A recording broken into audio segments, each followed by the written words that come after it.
而家係我微微煮食時間。今次我煮嘅係梅子炆水鴨，材料有水鴨半隻、話梅6粒、冰糖適量、薑4片。汁料方面有蠔油1湯羹、生抽半湯羹、老抽半湯羹，適量凍滾水。我哋嘅話梅先用凍滾水7湯羹浸軟，浸軟剪好之後繼續浸。我哋用個乾淨嘅鑊，放隻鴨喺度，放4片薑，加入適量嘅清水，蓋上鑊蓋，滾起後讚酒滾去，滾去之後潑去啲肉末，潑啲水鴨肉末，滾去一陣，潑去之後，滾去一陣之後盛起，清洗乾淨。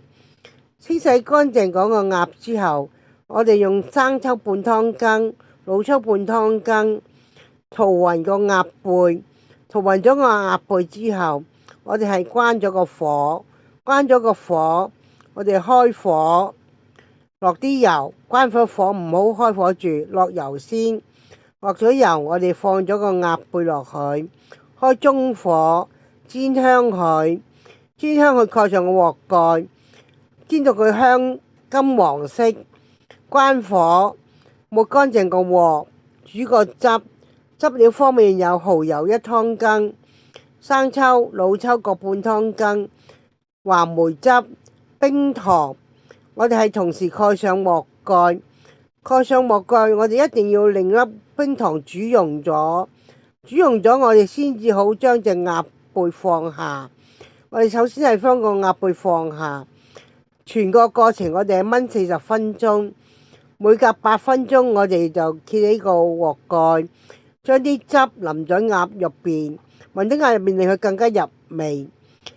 當呢個完成燜完40分鐘之後，我哋就打個生粉芡，大火收汁，收完汁令個鴨更加入味。